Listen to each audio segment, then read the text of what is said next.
Do you remember the last time you picked up a video game and you played it? Let me ask you a question.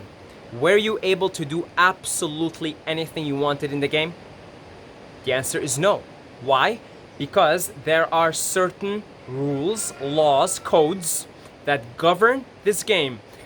And because you're bound, you're limited to the code, whoever coded the game, you can't just do anything you wanted in the game. Like you can't pick up Tekken, which is a fighting game, and start suddenly driving a car in it.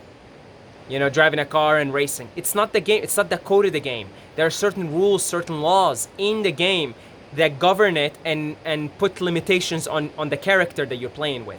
So the character you're playing with in a fighting game can fight, but it can't go and race, do car racing, right? Life works the exact same way, folks. Life is a game. What kind of game is it? It's the game for consciousness. It's the game for awareness. It's a game for God. It's a game, excuse me. It's a game for consciousness to basically remember itself, remember who it is, remember who you are. It's a game for you to remember who you are.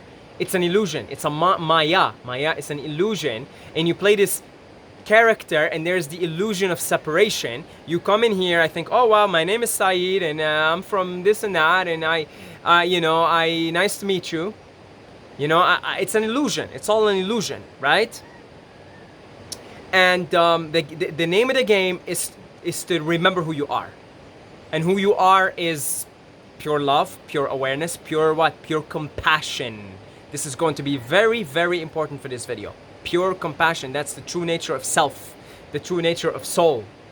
Okay, this is the game, and there are certain laws, codes, just like in the game. It's coded. It's really is a simulation, folks. Okay, there are codes, certain codes that govern this game, laws. So one of the laws is known as the law of attraction.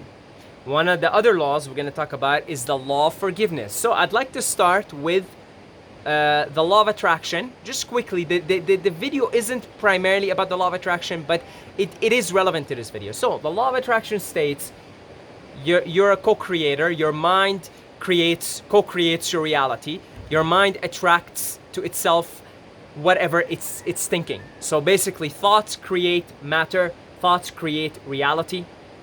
And if you're thinking about something obsessively, you're going to attract it. So if you're constantly worried, you're going to attract situations that are full of worry. If you're constantly afraid, sooner or later, you're going to attract some of your fears. If you think the world is your oyster, whatever the expression is, if you think the world is your playground, you're going to cruise through life and you're going to just have a, generally speaking, a fun time for the most part. For the most part, okay? There are different things. It's not for this video to talk about the law of attraction. It's a cool thing. We get to play here.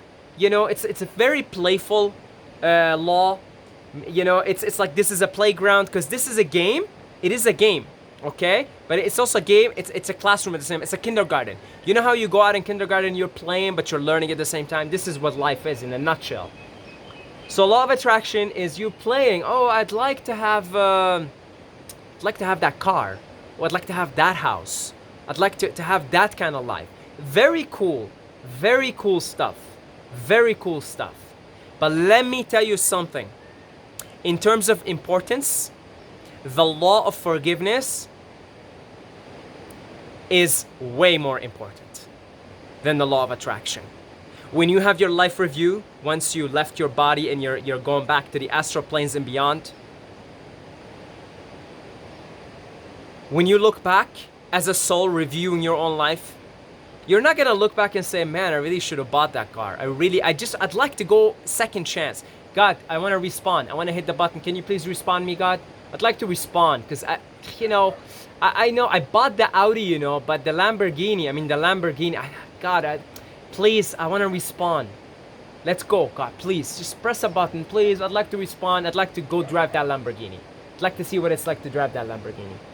As a soul, you ain't gonna go through those thought loops. I'm telling you right now. What you will go through, however, while you're doing your own review, man, I really feel awful about that one time where I got in a fight with that one friend, and I never forgave him, and I really wronged him, and I never forgave him. Oh, what I would do to go back right now and tell my mom I'm sorry for the way I treated her, or tell my brother I'm sorry for the way I treated him. Oof, what I would give to go back and just be nicer to people. What I would go back to my job and just smile at people and make their day instead of just frowning on them and just telling them mean things. That's what you're going to be thinking as a soul when you have your life review. Okay, that's what's important to the soul. This relates to one of my previous videos about the higher desires, the lower desires. It kind of relates to it. Look, it's cool to do cool things here and play and have fun. I'm not against that. I'm always partaking in a playful act with God. I'm always playing around with this law of attraction, trying to see, you know, what's going on here, God? What's good?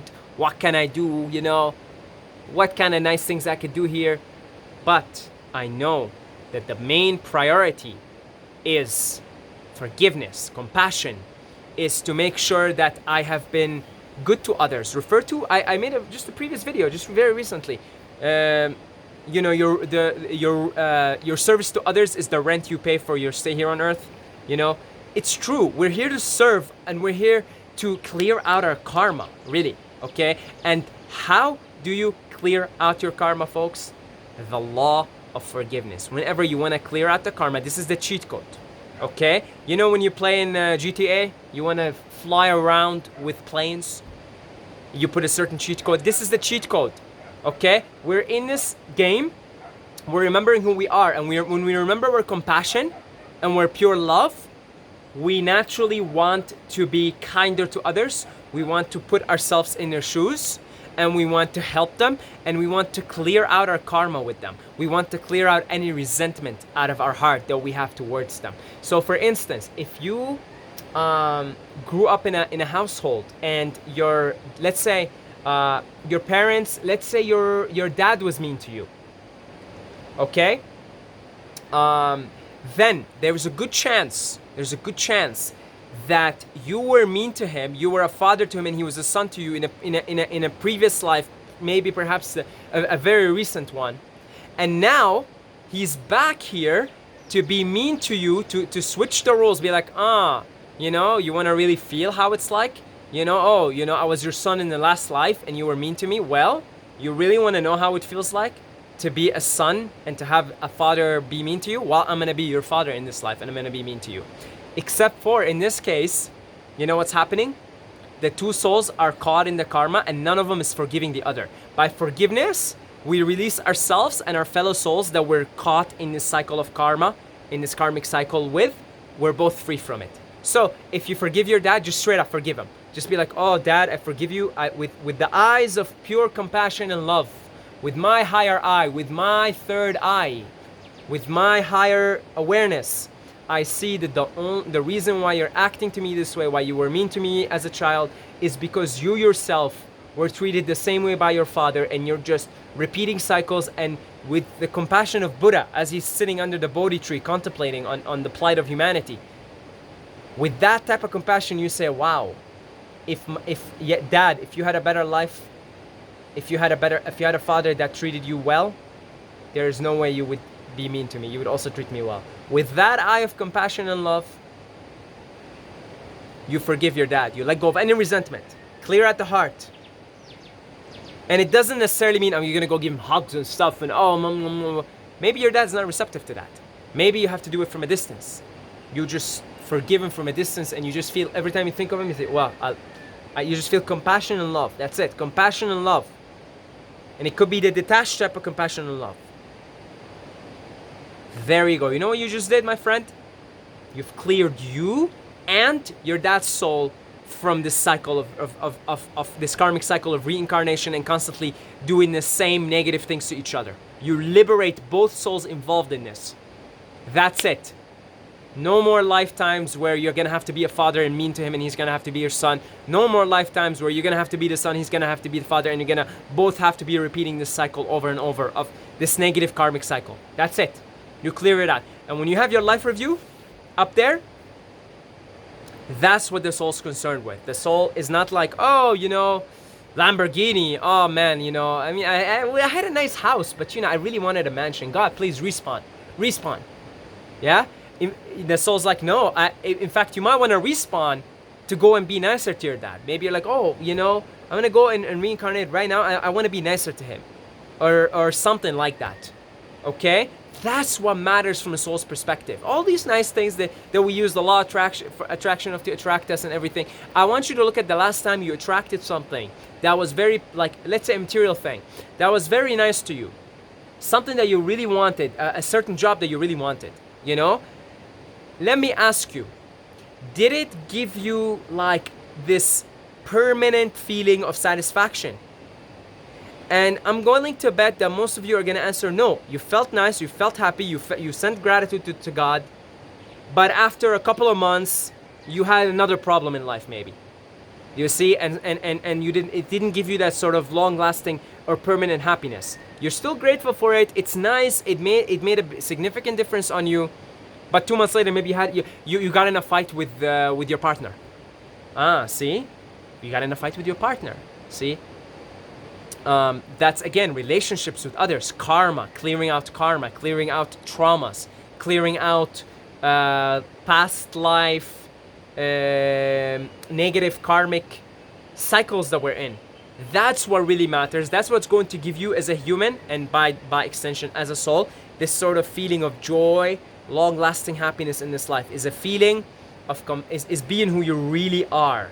Compassion, love, compassionate, loving awareness that goes around spreading love, feeling for others, feeling, putting yourself in other people's shoes.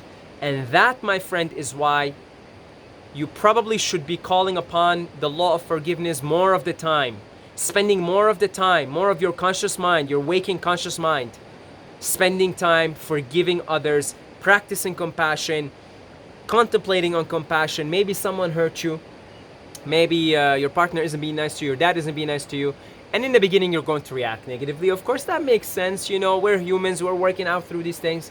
But go into meditation and just sit around, be like, I'm really angry because my dad said this to me. All right, no problem. You just hum through, you breathe, do whatever, and then try again 20 minutes later. But there must be a reason why he's doing that. And then, you know, you just keep working with that thought, and you're gonna be like, oh, I see, his dad treating him like that. He doesn't really want to say these mean things to me. He's just, his program is acting that way. Spend more of your time on that stuff than like the law of attraction stuff and attracting. Do both. I personally do both. Okay, I personally do both, but I do recognize that, you know what, when it comes to the life review, I'm gonna probably want to look back and say, I wish I spent more of my conscious time, my conscious intent, working on squaring my relationships with others, making them right, and putting myself in others' shoes, and developing compassion and empathy towards them. Believe me, folks, that's what's really gonna matter when it comes down to meeting the man upstairs, for lack of better words here. Okay, that's really what it comes down to. Forgiveness. Call upon the law of forgiveness. Spend more of your conscious time working on it, and still have fun with the law of attraction stuff. Okay, if you like this kind of content, make sure to hit the subscribe. Give us a like if this video added a value to you. Hit the like button. I'll see you in the next video.